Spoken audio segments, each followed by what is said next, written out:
Hello बच्चों, यहाँ प्रश्न है कि से कम विधि द्वारा निम्न आंकड़ों का तोरण बनाइए। कमरों की संख्या दी है, घरों की संख्या दी है। तो चलिए इस प्रश्न को हल करते हैं। तो सबसे पहले अगर मैं मुख्य अवधारणा अवधारणा लिखूं तो मुझे तोरण बनाना है, वो भी से कम तोरण।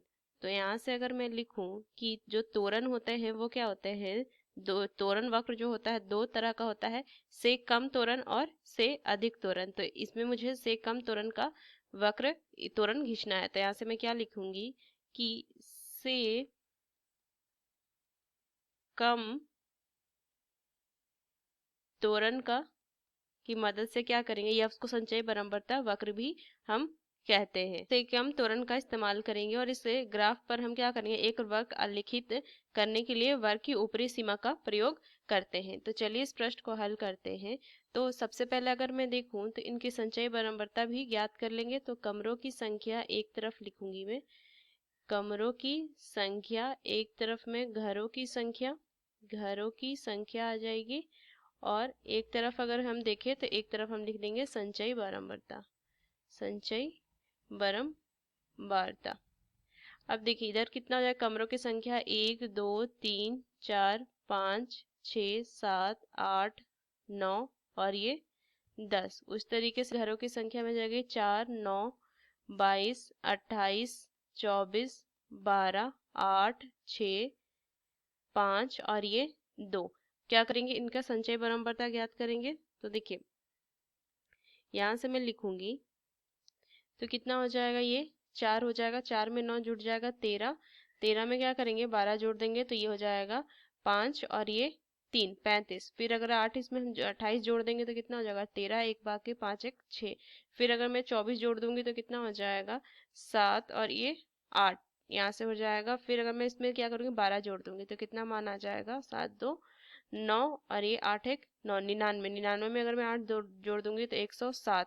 फिर इसमें 6 जुड़ जाएगा तो कितना माना जाएगा 113। 113 में अगर मैं 5 जोड़ दूंगी तो कितना हो जाएगा 118 और इसमें 2 जुड़ जाएगा तो ये हो जाएगा 120। तो इस तरीके से हमने क्या किया, इस तरीके से संचयी बारंबारता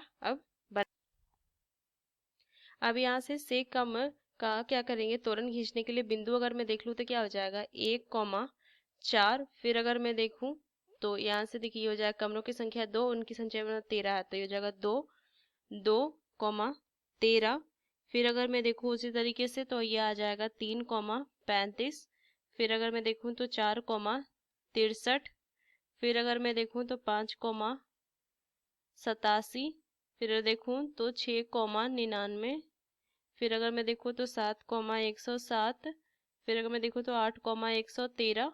फिर 9 118 और 10 120। यही होगा ना यहाँ से मान।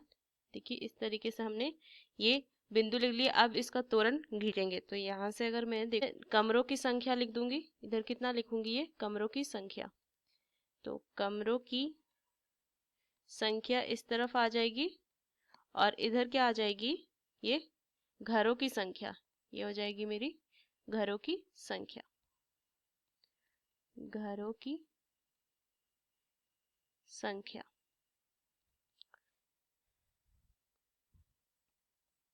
तो देखिए इधर हम ले लेंगे क्या, ये 0 1 2 3 4 5 6 7 8 9 और 10 11। इस तरीके से हमने ले लिया। इधर क्या आ जाएगा, इसको हम 20 20 का ले लेंगे तो ये 20 40 60 80 100 120। इस तरीके से अब देखिए अगर तोरण खींचते हैं तो यहाँ से बिंदु क्या है 1 4। तो 1 यहाँ हो जाएगा और 4 यहाँ से मान लीजिए ये हो जाएगा 1 4। फिर 2 और 13। तो मैं मान लेती हूँ कि 13 यहाँ पे हो जाएगा 2 13। फिर मान लेते हैं 3 और 35।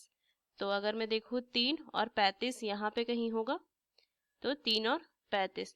फिर देख लेंगे 4 और 63। तो मान लेते हैं ये 63 यहाँ पे होगा, 4 और 63। फिर अगर देखें 5 और 87 तो 87 कहाँ पे होगा, ये यहाँ पे होगा कहीं 87, ये 87 5 और 87। फिर देखें 6 और 99 तो 99 कहीं यहाँ पे होगा, ये 99।